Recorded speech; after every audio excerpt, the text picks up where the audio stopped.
To help understanding lectures, we provide to you several complementary materials. In this complementary material, I am going to introduce you into the tensors. So we will use English proverb, keep task small. So to study tensors, we will consider two-dimensional tensors, which is much simpler, and most of the expressions, intermediate expressions, can be written explicitly. So we will consider flat space two-dimensional tensors.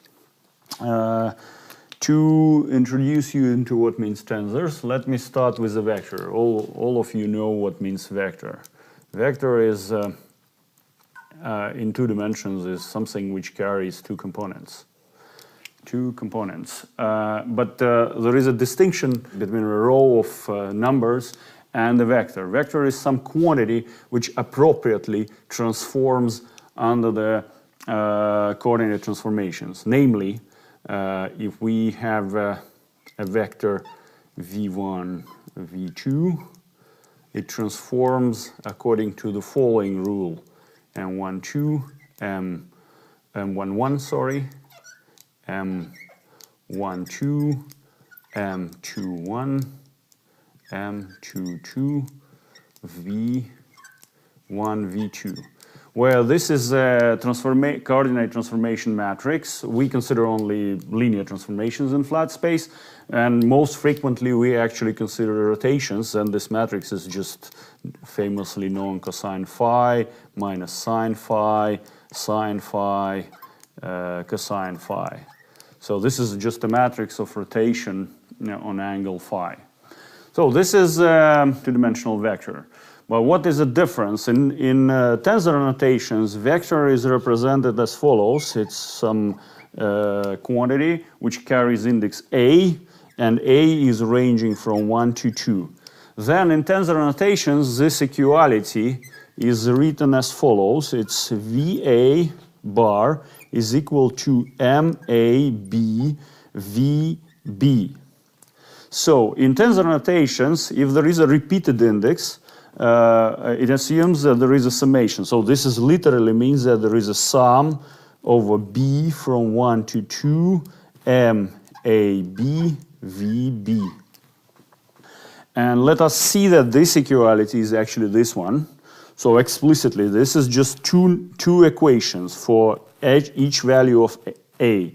So we have v1, which is just m1, b, vb, which is just m11 v1 plus m12 v2. And similarly for v2 bar, m2b vb, and so forth, obviously. So this is actually the same equality as this one. So this equality in tensor notations has the same meaning as this one. So what means tensor? Tensor is a quantity which carries indices. So for example, n tensor is a quantity which has n indices, a1, an. Well, I do not, I restrict myself to the tensor which carries only lower indices. You will see the difference between lower and higher and upper index tensors a bit later. So tensor is some quantity which carries indices, similarly to the vector, but there can be many indices. So tensor quantity is some collection of quantities which transform under rotations, under coordinate transformations as follows. It's m(a1, b1), m(a)n, bn times t b1, bn. So on each index among the n indices, there is an action of the same matrix. So this is called rank n tensor. Rank n tensor. Okay, so the simplest example of a tensor with two indices is just a tensor product of two vectors, for example, VA and double VB. This is a tensor with two indices. In fact, it carries two indices, and then the rotations transformed according to this rule. Each of these two vectors transforms with this matrix, so the rule is the same.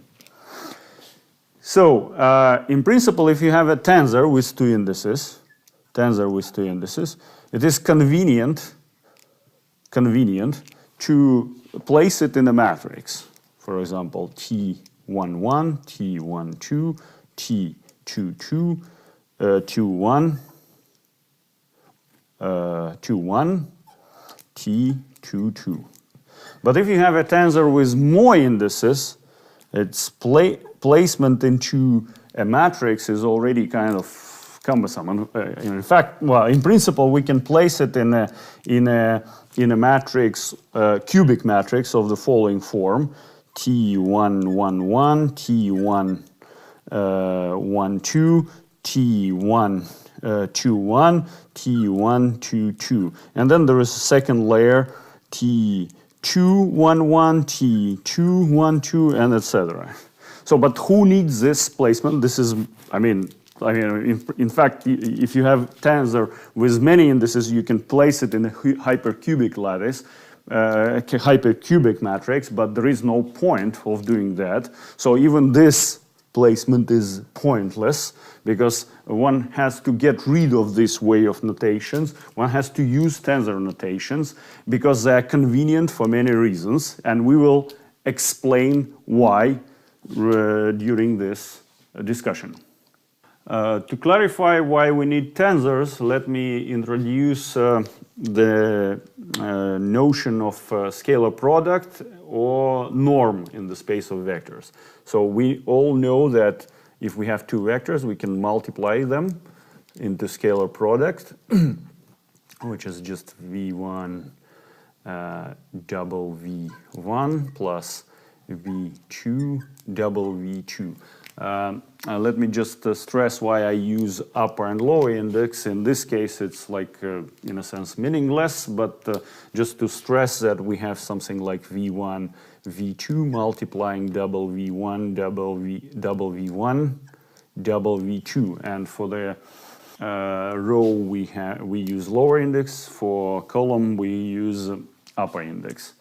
So this is equivalent to this one. Now, in tensor notations, then scalar product can be written like this. Can be written like this, where we assume summation over A. So this is a scalar product of two guys. This is the same. How do we map lowercase and uppercase indices? Well, for that we use metric tensor. Bilinear form, which specifies the norm. For example, the norm of a vector v, so a scalar product of v on itself, can be written like this. It can be written like this or like this, delta AB, VA, VB. Where, how do we obtain lowercase from upper? So if we have a lowercase index vector, we can multiply it to a tensor with upper indices, delta AB. Who is this? Well, I will explain in a moment. Then we obtain an uppercase index, and if we have uppercase index, we multiply it to this BA, and we obtain VA. So this is inverse of this, which is in our case is trivial. Delta AB times delta BC is delta AC. So this is just tautologically written thing. What is delta AB? Delta AB is just a unit matrix. If we write the matrix of this tensor, it's a unit matrix. Delta BC is just inverse of a unit matrix, so its matrix also is unit. We'll encounter a bit different situation in a moment later, but just so its matrix is also like this, and so delta AC C is just also, it's a Kronecker symbol, so it's a unit matrix. So using these things, we can map lowercase and uppercase indices to each other. So that's the reason we need them. And hence, this can be written in many different ways. So it can be written like this, VA, VB, and etc. VB, VB. So these are different ways of writing the same things. And it means the same, literally this. And notice that due to these relations, the map between upper and lowercase indices is trivial. So if we have a VA, so its components are V1, V2, and we have vector VA, its components are V1 and V2. Due to these relations, one can observe that V1 is just equal to V1, and V2 is just equal to V2. So the difference between upper and lowercase indices in this case is tautological, and we just keep it to stress that this transforms as a column, this transforms as an arrow. So it means that this transforms according to matrix M, while this transforms according to an inverse matrix of M. And inverse matrix of M, in case of rotation, is just a transposed matrix. So this is what concerns with the tensors. And now one can see the reason why tensors are convenient. For example, suppose we have a tensor like this, A, B, C, D, E, F, G, like this. So we have a tensor with many indices. The order of indices is important because the tensor doesn't have to be symmetric. Some of the indices are uppercase, some of them are lowercase. And then we can take a product of this tensor to a different tensor, say with the letter B, which has index G, which has index A, like this D, for example, B, like this. So this product of tensors carries, as one can see, this index is contracted, so we have a summation over this index. This index is contracted, we have a summation of this index. This index also contracted, and this index is contracted. So the result of this is some tensor which carries 3 indices.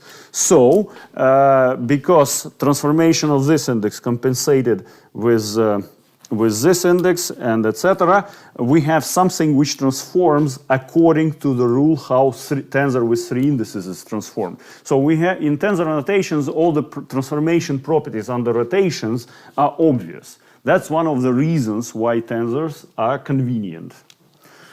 Well, another option is just if we have tensor with 2 indices TAB, we can multiply it to VA double VB, and this will be a scalar quantity which doesn't have any indices. So this is another example of similar situation.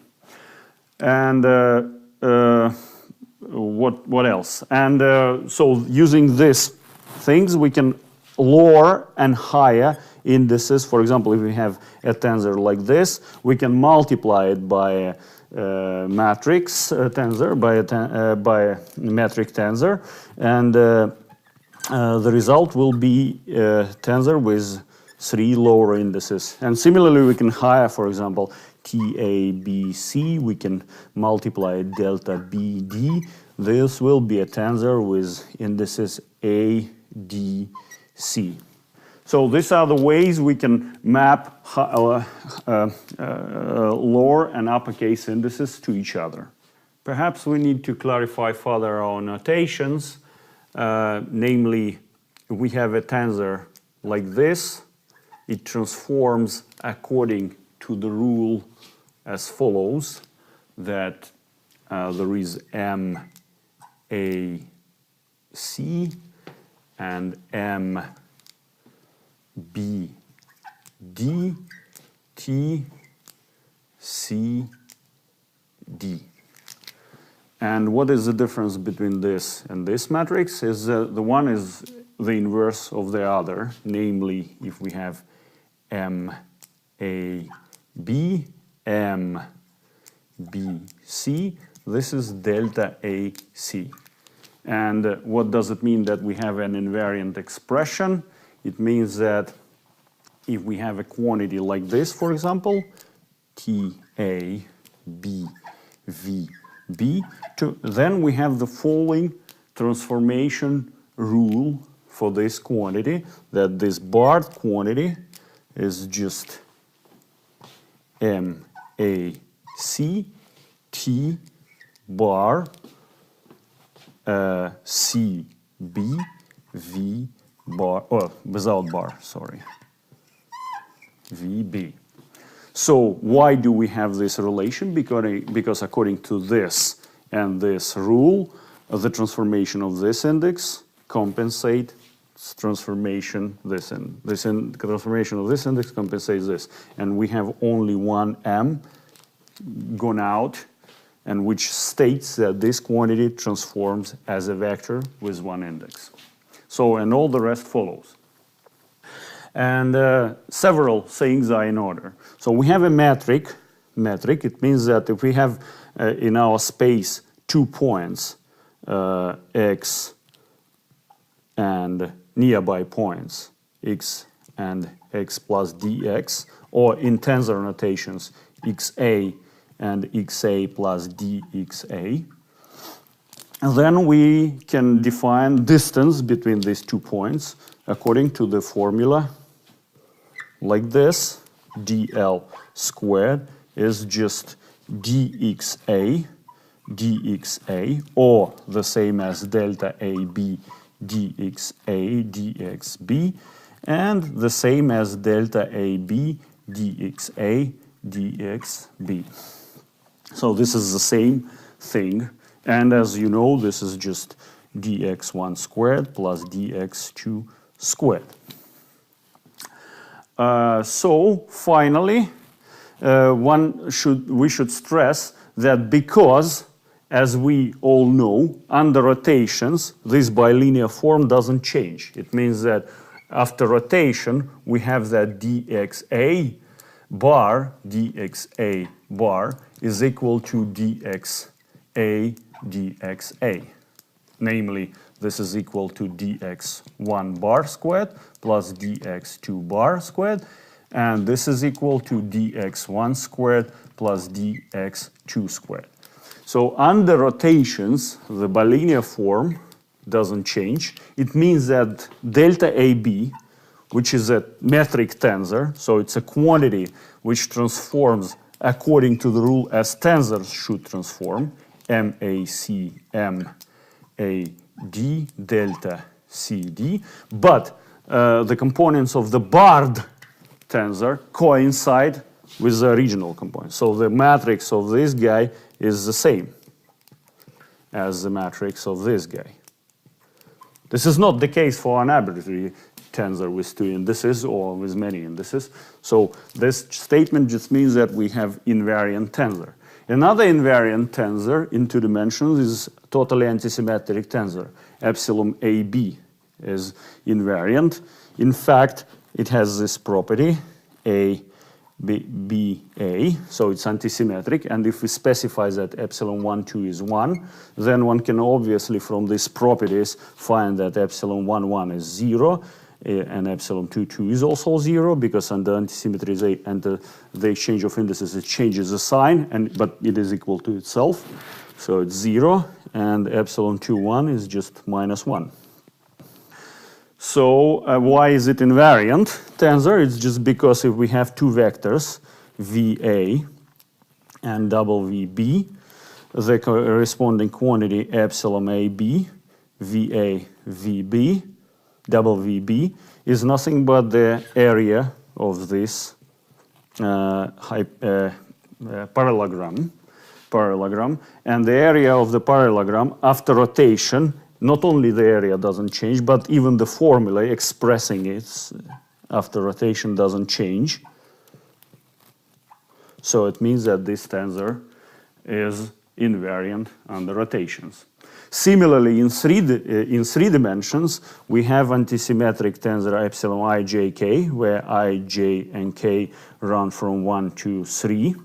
And this tensor, antisymmetric under exchange of any two indices, it's two indices, so it's minus, for example, under the exchange of the first two indices, etc., etc. So it's uniquely fixed by its symmetry properties, and it's also invariant because epsilon I, j, k, vi, vj, wj, uk for three vectors which are not collinear, three non-collinear vectors in three dimensions.